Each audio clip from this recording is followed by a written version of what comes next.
नमस्ते friends. आज मी तुम्हाला एक प्रश्न विचारतो. जर गरुडाचं अंड समजा कोंबड्यांच्या खुराड्यामध्ये ठेवलं तर काय होईल? त्या गरुडांचं पिल्लू देखील त्या कोंबड्यांबरोबरच खेळायला लागेल. त्यांच्याप्रमाणे विचार करायला लागेल. त्यांच्यासारखंच चालायला लागेल. बरोबर आहे? आता काही दिवस गेल्यानंतर जेव्हा एक दिवस तो गरुड म्हणजे जो कोंबड्यांमध्ये असणारा जो गरुड आहे, गरुडाचं पिल्लू, ते जेव्हा आकाशात पाहून एका छानपैकी उंच उडणाऱ्या गरुडाला जेव्हा बघेल, तर तो काय म्हणेल, "किती भाग्यवान पक्षी आहे हा. हा किती छान उडतो. पण मला अशा प्रकारचं उडणं जमणारच नाही." म्हणजे तो स्वतः गरुड असून देखील त्याच्या मनात अशा प्रकारचे विचार येऊ शकतात. मित्रांनो, अशाच प्रकारच्या ही जी विचारसरणी आहे, ह्या विचारसरणीवरती एक पुस्तक लिहिलं गेलेलं आहे.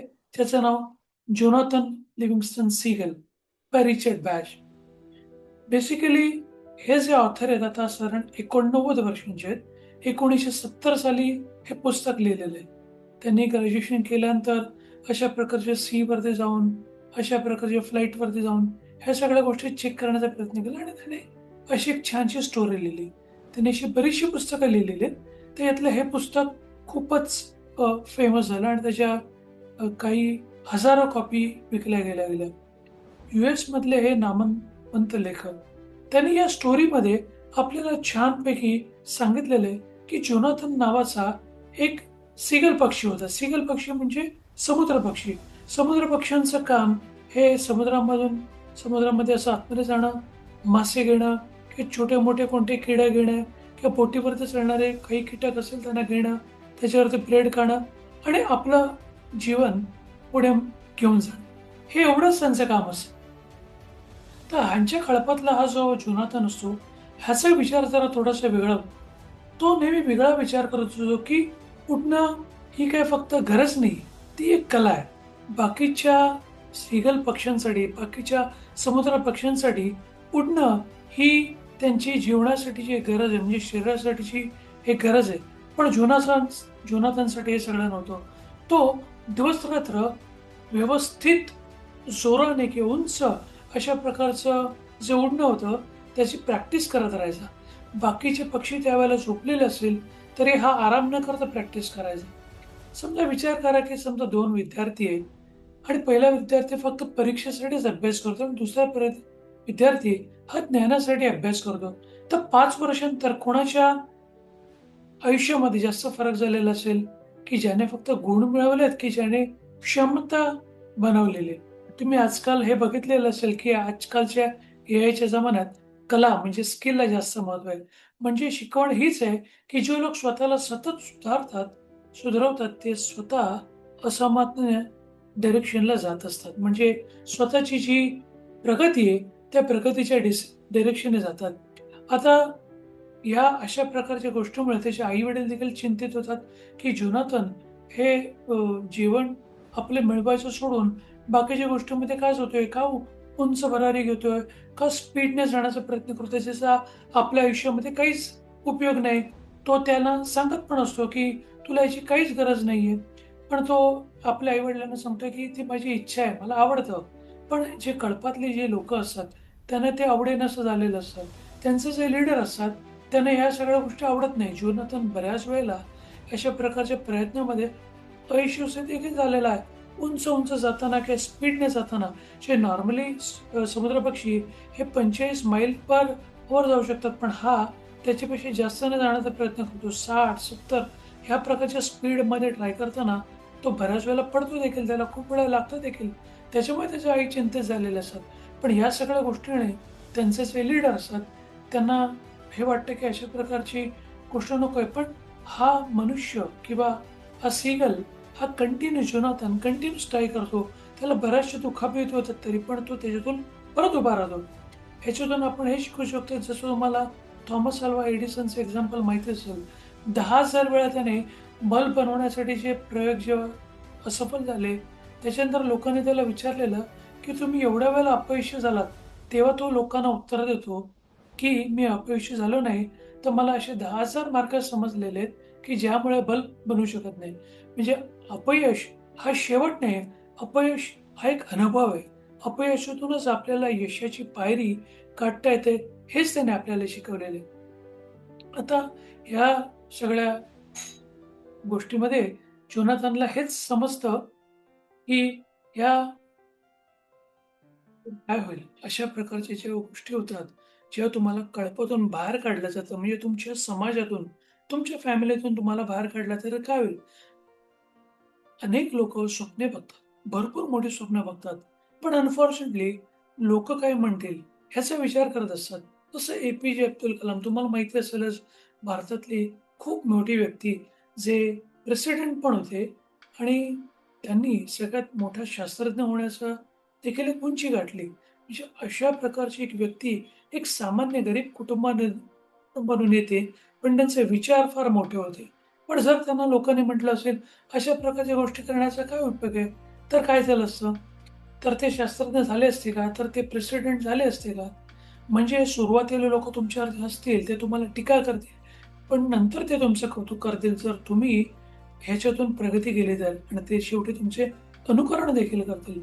तुमचं आयुष्य हे लोकांच्या मतांवरती नाहीये, हे तुमच्या निर्णयांवरती आहे, हे तुम्हाला समजलं पाहिजे. आता या प्रकारे जेव्हा जोनाथनला बाहेर काढलं जातं, तेव्हा तो असा मनाला लावून घेत नाही. तो स्वतः परत प्रॅक्टिस करत असतो. स्वतःच्या हिमतीवरती ह्याच्यापेक्षा जास्त स्पीडची मर्यादा गाठत असताना बऱ्याच वेळेला त्याचा ॲक्सिडेंट होतो आणि ह्या सगळ्या गोष्टीमुळे त्याला अ, एका ठिकाणी पडावं लागतं. मग त्याच्यातून बाहेर निघतो. त्याला काही चांगल्या लोकांच्या शोधात असतो. त्याला माहिती असतं, की आपली ही जी मर्यादा आहे, ही आपल्या उड्डाणावरती मर्यादा ही बाह्य नाही, ही मर्यादा विचारांवरती आहे.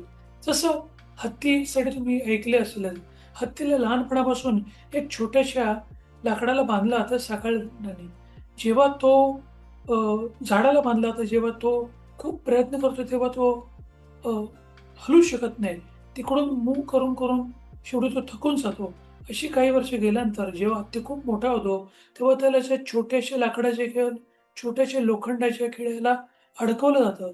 पण हत्ती त्यानंतर कधीच प्रयत्न करत नाही. कारण त्याला माहिती आहे, की मी प्रयत्न करून थकलेलो आहे. आता मला प्रयत्न करण्यात काहीच अर्थ नाही. त्याच प्रकारे जोनाथनने विचार केला असता, पण जोनाथनने तसा विचार नाही केला. तो परिस्थितीमध्ये अडकला नाही. तो स्वतःवरती विश्वास ठेवून राहिला आणि त्याने खूप प्रॅक्टिस केली. त्याला चांगली लोकं मिळाली.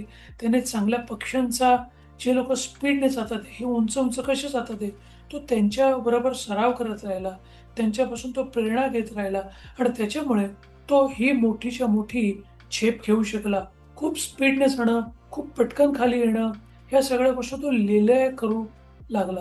आता ह्या सगळ्या गोष्टीतून आपण एकच समजू शकतो, की उत्कृष्टता हा रोजचा सराव आहे. रोज तुम्ही समजा 30 मिनिटं वाचन केलं, तर काय होईल? दरवर्षी तुम्ही हजारो तासाचं तुम्ही ज्ञान मिळवू शकाल. म्हणजे मोटिव्हेशनने तुमची सुरुवात होऊ शकते, पण डिसिप्लिनने तुम्ही ते कंटिन्यू करता. आता या सगळ्या गोष्टीमुळे जेव्हा जोनाथन सगळ्या गोष्टी शिकतो, तेव्हा त्याच्या मनात होतं, की मी हे समजा एवढी प्रगती केली, तर माझ्या कळपातल्या लोकांना देखील काहीतरी मी द्यायला पाहिजे. म्हणजे करुणामय विचार आले. लीडरशिपचा एक थॉट आला, की माझ्यासारखंच बाकीच्या लोकांना बनवावं. तो त्याच्या कळपामध्ये परत जातो. त्या लोकांना शिकवतो. फ्लेचर नावाचा एक त्याचा एक स्टुडंट बनतो. अशा बऱ्याचशा लोकांना तो शिकवायला सुरुवात करतो. पहिल्यांदा सुरुवातीला नाही म्हटलं जातं, पण नंतर ते पक्षी त्याच्याकडून शिकायला लागतात. तो सगळ्या पक्ष्यांना छान-छान शिकवायला लागतो.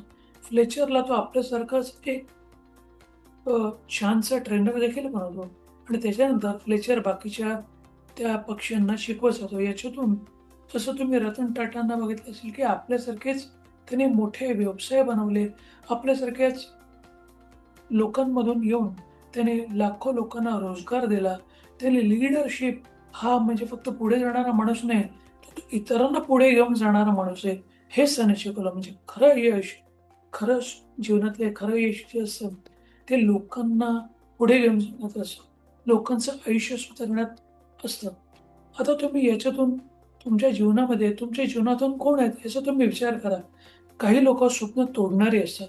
काही लोकं तुमच्याच्याने होणारच नाही असं सांगणारे असतात. काही लोकं स्वप्न बघणारे असतात आणि काही लोकं त्याच्यानुसार काम करणारे असतात. मी एक दिवस करेनच. मी त्या स्वप्नांसाठी प्रयत्न करतो, सुरुवात करतो आणि जोपर्यंत ते होत नाही, तोपर्यंत रेस्ट घेत नाही. तर तुम्ही कोण आहात? हे तुम्ही आज विचार करा. जोनाथनचं हे पुस्तक आपल्याला हेच सांगतं, की तुम्ही परिस्थितीपेक्षा मोठे आहात. तुम्ही अपयशापेक्षा मजबूत आहात.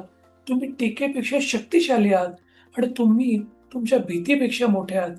रोज जर तुम्ही ह्या सगळ्या गोष्टींसाठी 30 मिनिटं स्वतःच्या विकासासाठी समजा ठेवलेत, तर तुम्ही तुमच्या जीवनामध्ये देखील प्रगती कराल. अपयशाची एक डायरी लिहून ठेवा, की तुम्ही आयुष्यातून आज काय शिकलात. रोज वेगवेगळ्या गोष्टी शिकण्याचा प्रयत्न करा. भीतीला सामोरं जा. स्वतःची स्वप्न बघा आणि त्या स्वप्नांसाठी रोज प्रयत्न करत बघा आणि एक ट्रेनरच्या शोधात देखील राहा, जो आपल्याला शिकवेल, जो आपल्याला पुढे घेऊन जाईल आणि त्याचबरोबर आपण जेव्हा शिकतो, त्या बाकीच्यांच्यासाठी देखील प्रेरणासूत्र बनून त्यांना देखील शिकवण्याचा प्रयत्न करा. हेच या जोनाथन लिव्हिंग स्टीगल ह्या स्टोरीमधून आपण शिकलेलो आहोत.